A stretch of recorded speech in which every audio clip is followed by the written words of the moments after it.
Muy bien, vamos a hablar un poquito de cómo se aplica la terapia miofascial en la actividad deportiva, cuáles son los problemas fasciales principales que se pueden presentar en deportistas, ya sean de alto rendimiento, deportistas aficionados o simplemente personas que quieren hacer algún tipo de actividad deportiva para mantenerse sanos.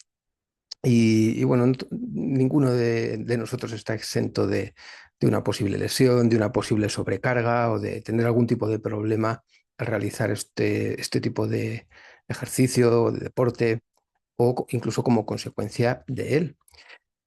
Lo primero que quiero comentar es, bueno, algo relacionado con el sistema fascial, una definición somera, muy por encima. El sistema fascial lo consideramos como una red tridimensional que está formada por tejido conectivo y este detalle de que está formada por tejido conectivo es importante. El tejido conectivo bueno, contiene, digamos, colágeno en su interior, que es algo que es muy particular de precisamente el sistema fascial, los diferentes tipos de colágeno que pueden estar presentes en él. Y bueno, actúa a nivel tanto macroscópico como a nivel microscópico como una red en tres dimensiones. Este tipo de consideración dista bastante de lo que sería una consideración puramente anatómica del sistema fascial o de la fascia como una entidad anatómica pura y dura, ya que este sistema, esta red, está interpenetrando todas las estructuras corporales, como digo, tanto a un nivel macroscópico como a un nivel microscópico.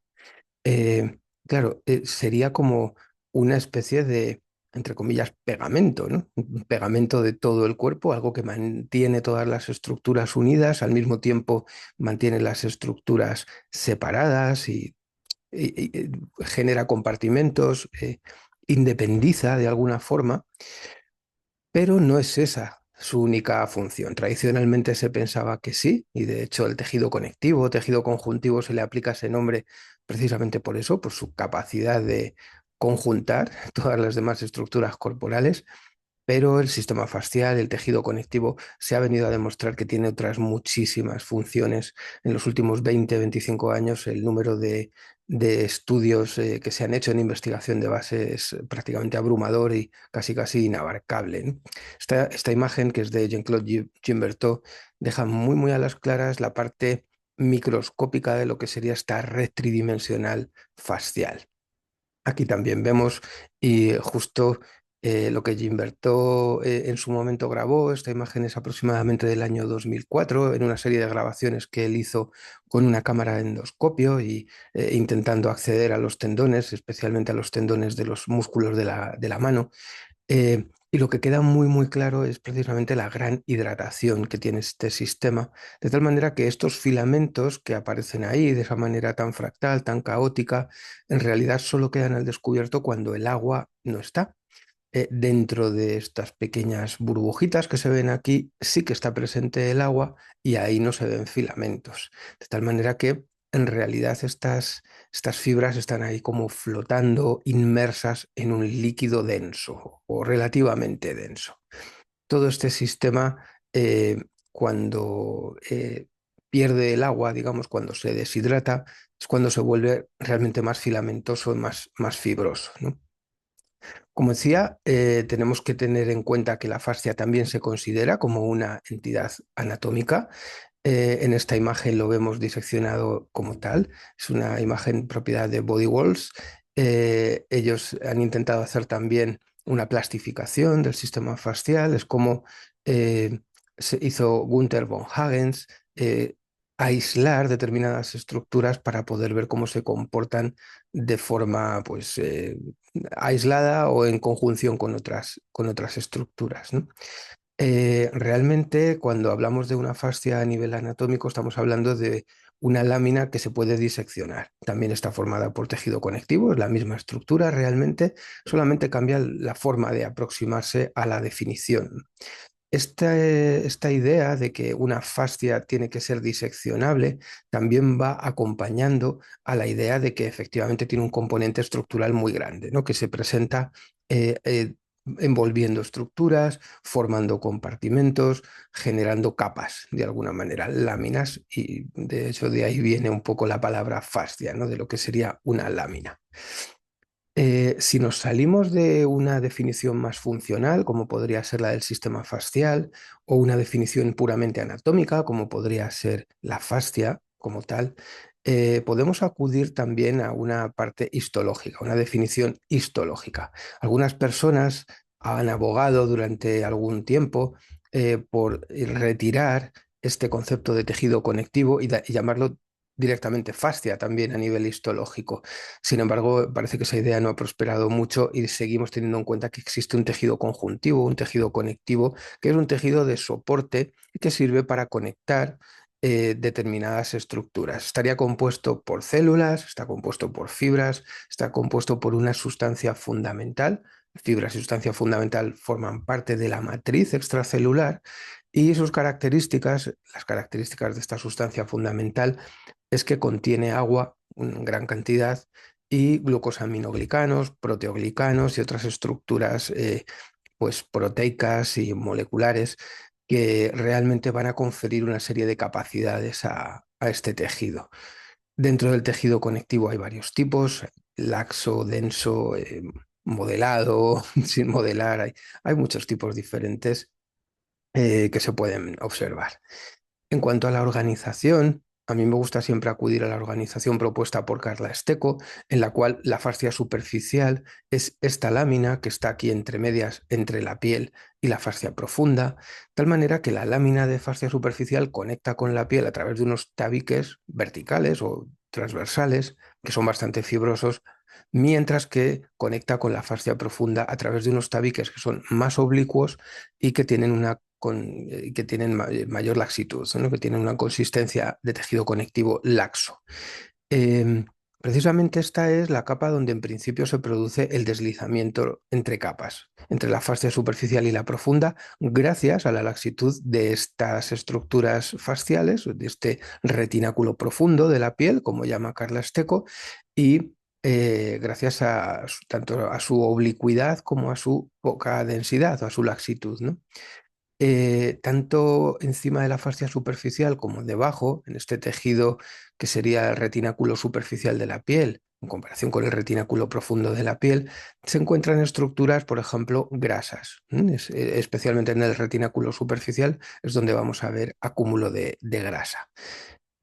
También vamos a encontrar pequeños nervios que a veces son perforantes o grandes nervios que acompañan a la fascia en su trayectoria y de alguna forma la utilizan como para vehiculizarse. Y también vamos a encontrar estructuras vasculares y linfáticas. Aquí vemos en esta foto del Atlas de Carla Esteco, precisamente cómo estas láminas, este retináculo superficial está formado por tabiques muy densos, mientras que el retináculo profundo está formado por tabiques más laxos. En esta imagen de Jill Hadley vemos esta disposición del retináculo profundo como si fuera una especie de algodón de azúcar, que da sensación pues, de mucha amortiguación, al mismo tiempo de mucho deslizamiento, como es una capa que de Aquí vemos en esta otra imagen cómo realmente podemos encontrar una estructura tridimensional mm, un poco más microscópica, ¿no? Como una especie de tela fina que está relacionando pues, las estructuras a nivel miofascial unas con las otras. Esto también formaría como una especie de red tridimensional fascial, que si acercamos a un microscopio, a em, mucho aumento, lo que encontramos es precisamente esto, que sería como una envoltura de una fibra miofascial y que está formando pues una red tridimensional tanto alrededor de la propia fibra como entre las fibras entre sí. ¿De qué está compuesto además el tejido conectivo? Bueno, vemos las células, los fibroblastos, que segregan, por ejemplo, colágeno, que segregan glucosaminoglicanos. El colágeno tiene, bueno, pues también tenemos fibras en la matriz extracelular, como podría ser, por ejemplo, el colágeno, la elastina, la fibrilina.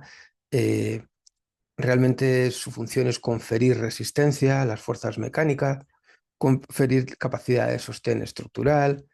Hay que tener en cuenta que el colágeno tiene una propiedad muy importante que es la capacidad piezoeléctrica, que es la propiedad digamos, le permite transformar estímulos mecánicos en estímulos eléctricos. O al revés, también la piezoelectricidad funciona de la manera inversa, transformando estímulos eléctricos en estímulos mecánicos. El colágeno es capaz de hacer eso, de tal manera que interpreta un estímulo mecánico cambiándolo hacia una señal eléctrica, cosa que es muy, muy interesante, por ejemplo, a la hora de trabajarlas, a la hora del tratamiento. Tenemos un tejido conectivo denso, regular, como puede ser el tendón, donde vemos las fibras de colágeno muy, muy bien orientadas y alineadas en paquetes y que realmente se orientan en relación a las tensiones que sufren, ¿no? El tendón, por supuesto, está sometido a una serie de tracciones por la contracción muscular y este colágeno que lo que genera es una capacidad de resistencia muy, muy fuerte al tendón se orienta en relación con estas tensiones. La sustancia fundamental, por último, está formada en su mayor parte por agua, contiene también proteínas, aminoglicanos, proteoglicanos, etcétera. Proporciona dos capacidades muy importantes. La capacidad de deslizamiento, o sea, si su consistencia es la idónea, eh, las estructuras de dentro de la matriz extracelular, fibras, células, etcétera, van a poder deslizar bien y también confiere la capacidad de conducción eléctrica. Esto es un hallazgo de hace aproximadamente unos 10, 12 años y es que cuando aplicamos una despolarización o una carga eléctrica a la sustancia fundamental del tejido fascial, esta despolarización se transmite y llega a las células y las células de alguna forma reaccionan, responden a ello, ¿no? Tal manera que tenemos una matriz fascial como una especie de sistema de comunicación. Veremos que las fascias o la red tridimensional fascial funciona con diferentes funciones. Una de ellas es importante y es que es un sistema de comunicación. Un sistema de comunicación que realmente funciona de tres formas diferentes, ¿no? La fascia tiene un componente sólido importante, tiene un componente fluídico y tiene un componente energético. En este artículo de Bruno Bordoni, él le llama fascia sólida, fascia fluídica y fascia holográfica a estos tres tipos de fascia que estarían en realidad en uno solo, de tal forma que la fascia sólida es la que transmite o se encargaría de transmitir la comunicación o la información de tipo mecánico, biomecánico. La fascia fluídica en realidad lo que está haciendo es transmitir la información metabólica, hormonal, por ejemplo, y la fascia holográfica lo que está haciendo es transmitir la información de tipo electromagnético, de tipo energético, si queremos, ¿no? A nivel mecánico tenemos como principal cualidad la tensegridad, este sistema de tensegridad que se produce como para transmitir estas tensiones o al mismo tiempo para amortiguar el exceso de tensión que se pueda producir en algún caso. Ese sería el componente sólido y también transmite vibraciones, ¿no? La comunicación fascial a nivel metabólico consistiría en el transporte de sustancias bioquímicas como bionutrientes, productos de desecho también, moléculas de tipo señalizador, hormonas, etcétera, y también está facilitando el transporte de tipo linfático. El sistema fascial estaría actuando de dos maneras. Primero, como una bomba que ayuda a mover los fluidos del cuerpo y, en segundo lugar, como una vía de transmisión de la comunicación a nivel fluídico. Es como que hay un flujo fluido que se transmite a través del sistema fascial.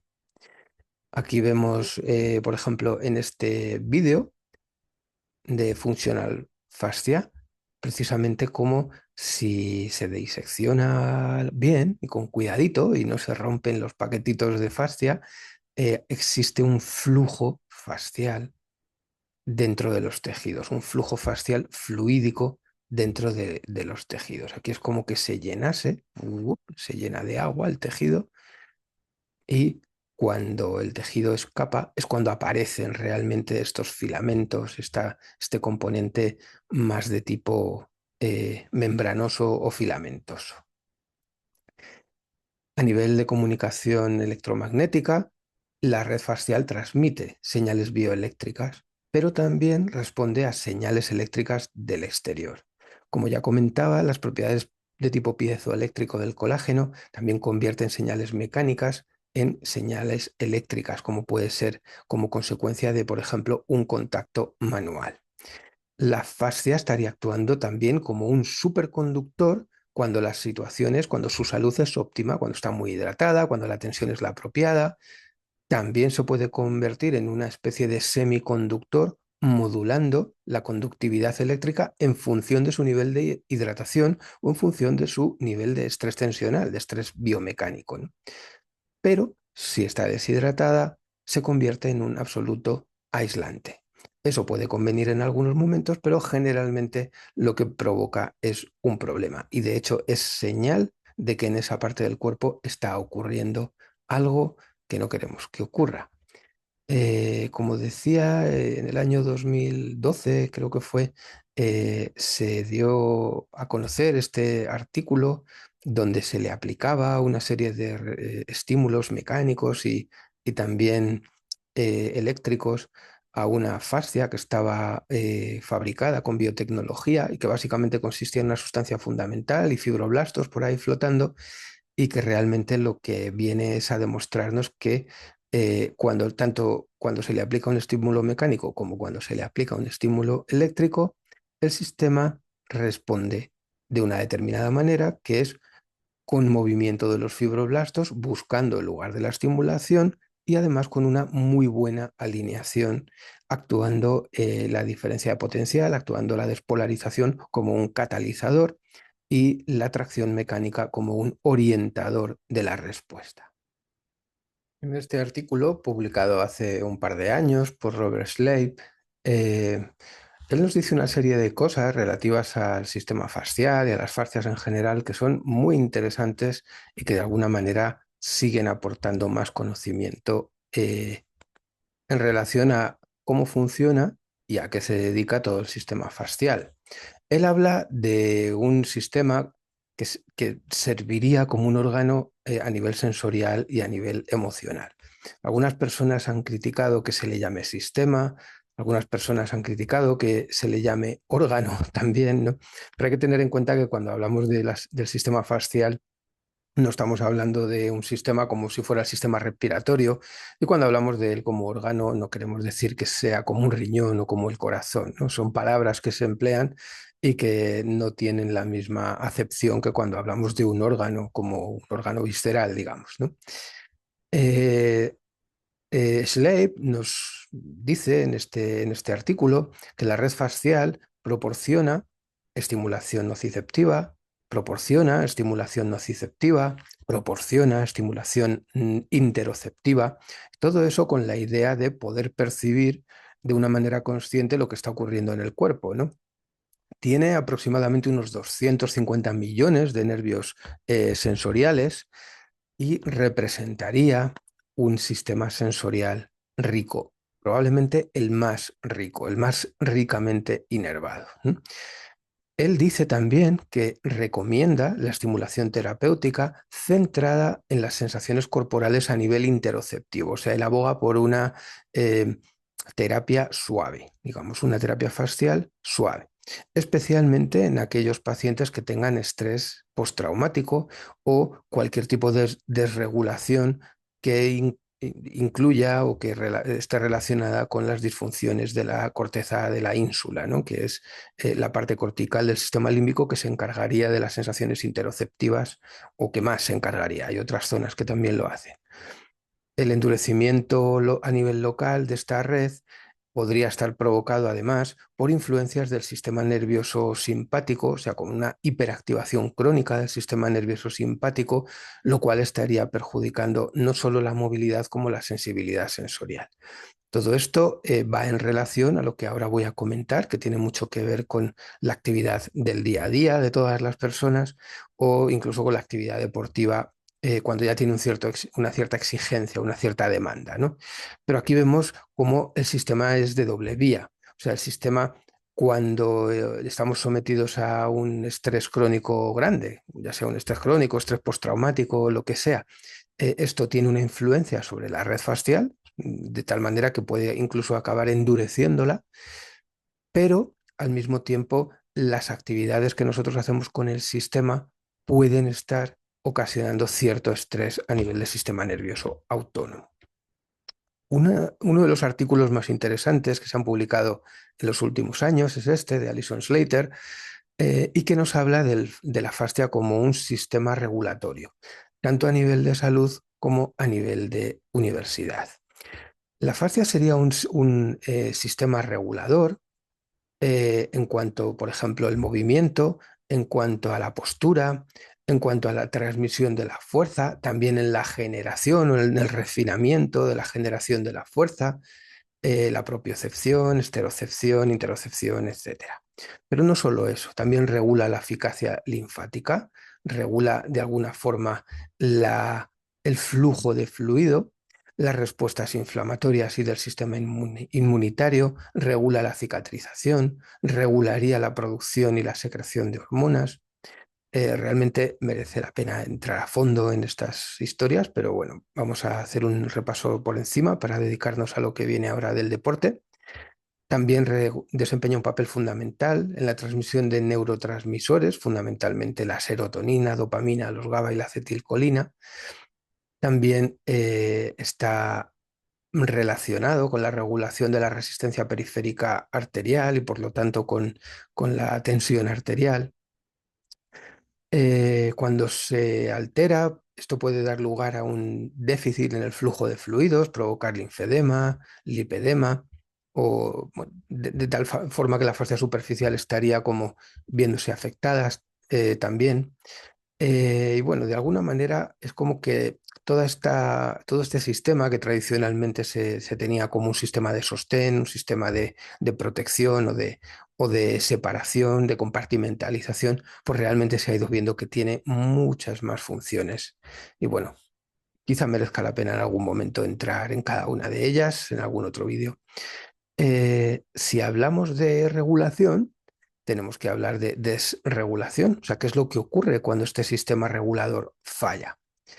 La desregulación facial falla con las disfunciones del sistema y estas disfunciones pueden aparecer por diferentes causas.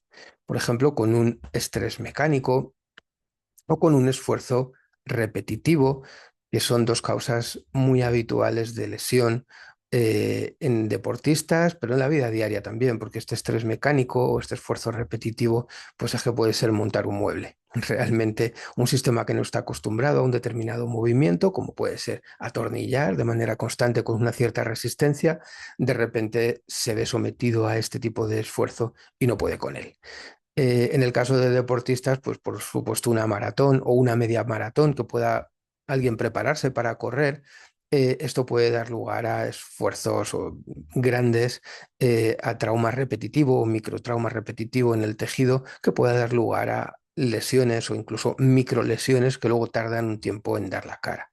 Cuando son esfuerzos repetitivos fuertes, como le pasa a esta lanzadora de jabalina, bueno, pues el sistema, si está disfuncional, realmente puede fallar y puede generar lesiones más serias, ¿no? De hecho, las lesiones son una de las causas de disfunción per se más importante en las personas que ejercen algún tipo de actividad deportiva, ya sea un deporte de competición alta, intermedia o incluso baja. Hay personas que juegan al pádel simplemente para entretenerse y realmente bastantes personas acaban lesionadas, ¿no? Bien por exceso de competitividad, bien por no tener un sistema que esté realmente preparado, por una mala preparación, un mal entrenador o lo que sea, pero muchos acaban lesionándose tanto por esfuerzo como por microtrauma repetitivo. Y esto puede dar lugar, en algunos casos, a una inmovilización prolongada que todavía vuelve el sistema más disfuncional.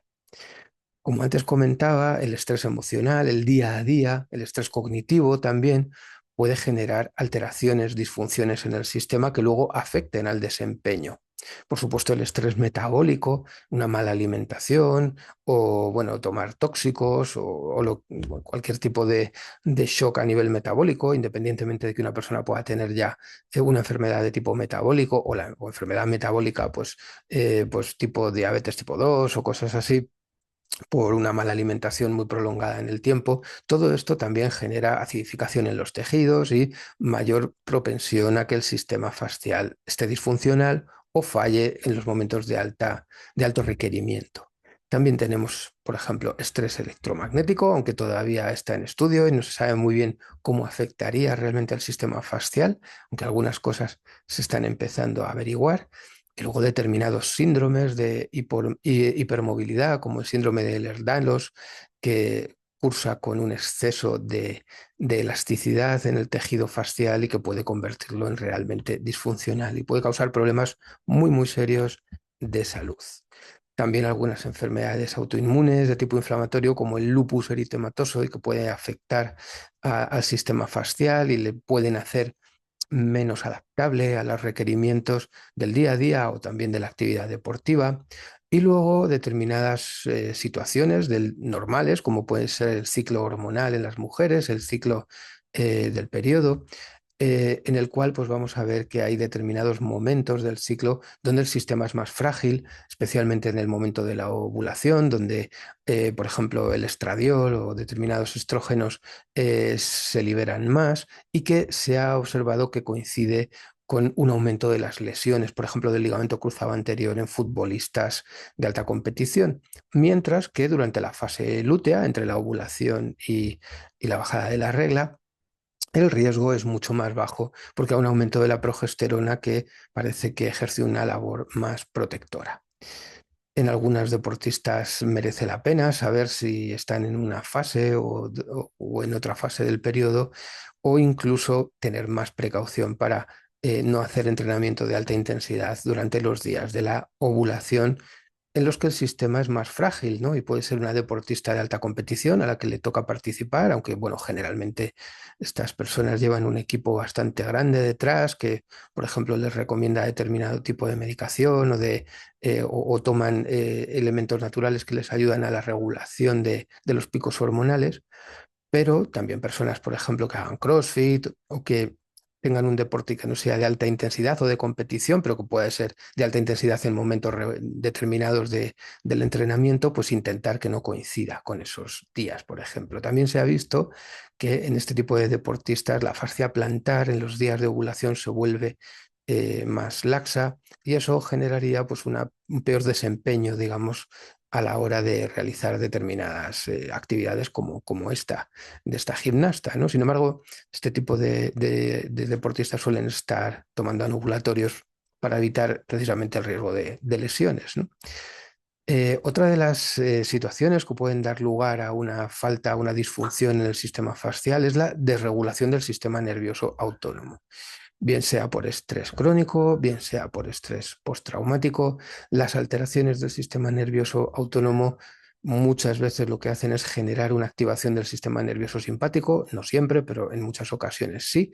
Y esto sabemos que aumenta el tono a nivel miofascial en determinados músculos, lo cual estaría generando ya una mayor tendencia a la disfunción en los elementos fasciales de la miofascia, precisamente por una contracción constante, continua y sin relajación de estos músculos o de esta miofascia. ¿Y qué consecuencias vamos a ver? Bueno, en primer lugar, podemos encontrar densificaciones. Estas densificaciones pueden llevar a la formación de adherencias. También sabemos que la desregulación del sistema fascial ayuda a perpetuar la inflamación crónica, o sea, lo hace todavía más crónico. Y esta inflamación puede llevar incluso a un crecimiento fibrótico en el tejido, ¿no? Desde luego la retracción sería una de las consecuencias, pero la fibrosis también, ¿no? Y hay una característica que es típica de la disfunción a nivel fascial, que es el dolor de larga evolución, un dolor muy inespecífico que ocurre, por ejemplo, a nivel lumbar. Y también vamos a ver problemas mecánicos que tienen que ver con alteraciones de la estabilidad postural, con la incapacidad para acabar determinados arcos articulares en relación con algunos movimientos o con la aparición de movimientos compensatorios, también rigidez generalizada o local, la pérdida de fuerza, la pérdida de equilibrio. También es verdad que un sistema facial sano, como en el caso de Usain Bolt, puede con alteraciones serias, como por ejemplo la propia escoliosis de Usain Bolt, el hombre más rápido de la historia, tiene una escoliosis bastante evidente y sin embargo eso no le ha impedido tener un sistema altamente eficaz para el desempeño de un deporte tan exigente como es la velocidad, ¿no? Los 50, o sea, los 60, los 100 metros lisos, ¿no? También sabemos que hay determinadas tendencias posturales que aparecen con el estrés, con la ansiedad, incluso con la depresión, que pueden estar ayudando a perpetuar determinadas retracciones a nivel facial, ¿no? Esta sería la tipología de la persona con la depresión, esta sería la tipología de la persona con una ansiedad. eh, También tenemos determinadas sintomatologías en relación con la disautonomía, que puede ser a su vez la consecuencia de una alteración del sistema facial, pero también puede ser la causa. Por ejemplo, sabemos que aparecen problemas en la regulación de la tensión arterial, problemas en la regulación del latido cardíaco, la regulación de la frecuencia respiratoria, sensación de mareos, problemas gastrointestinales por pérdida de la motilidad intestinal, a veces una temperatura que no está bien regulada, de repente la persona empieza a sudar sin aparente razón, trastornos del sueño, problemas vesicales, bueno, hay varios, ¿no? Esto nos conecta también con problemas de tipo sistémico que pueden aparecer con la disfunción facial, como, bueno, la cefalea, la ansiedad ya lo hemos visto, la fatiga crónica por el componente de desgaste energético que conlleva el exceso de activación del sistema nervioso simpático y además de manera cronificada, y, como decía, las alteraciones del sueño. ¿Qué pasa en relación con el tratamiento? Bueno, tenemos varias eh, bastantes estudios que nos están hablando ya de los beneficios de las técnicas miofasciales, tanto a nivel de terapia manual, de liberación miofascial manual, como de técnicas instrumentalizadas, como puede ser pues, el foam roller o el uso de otros artilugios, ganchos, etcétera, para ayudarnos en el tratamiento miofascial, ¿no? Existen muchos estudios, cada vez se están publicando más, hacemos una pequeña revisión bibliográfica, encontramos cosas muy, muy interesantes y lo que he hecho es, digamos, reunir algunas de las conclusiones o algunas de las mejoras que de esos estudios se han visto, ¿no? Las técnicas miofasciales en los deportistas, pero bueno, vamos a hablar de gente que hace actividad física, mejora la fuerza explosiva, mejora el desempeño durante el ejercicio, mejora la flexibilidad, mejora el equilibrio dinámico, mejora la recuperación tras el esfuerzo de alta intensidad, mejora la eficiencia durante el movimiento y mejora los rangos articulares. O sea, de tal manera que se puede hacer como un tratamiento post ejercicio, pero también mejora el desempeño del ejercicio si lo hacemos previamente, con lo cual tenemos una doble ventaja, ¿no? Sabemos que la aplicación de técnicas miofasciales disminuye el riesgo de lesiones, todo eso especialmente si se realiza antes del entrenamiento o antes de la competición, y sabemos que estos cambios son inmediatos, a corto plazo, a medio plazo hay algún estudio que también, y todavía muchos estudios no se han metido en el medio plazo, en lo que ocurriría al cabo de 3, 4 semanas, 2 meses, 3 meses o a largo plazo después de haber hecho una serie de tratamientos, ¿no? En cualquier caso, los estudios nos recomiendan añadir técnicas miofasciales eh, al tratamiento que se está haciendo de la actividad deportiva, tanto en la preparación como en la prevención y en el tratamiento de deportistas, como digo, ya sean aficionados, de élite o lo que sea. Bueno, hasta aquí esta pequeña charla sobre la terapia miofascial en la actividad deportiva. Espero que te haya aportado algo. Nos seguimos viendo.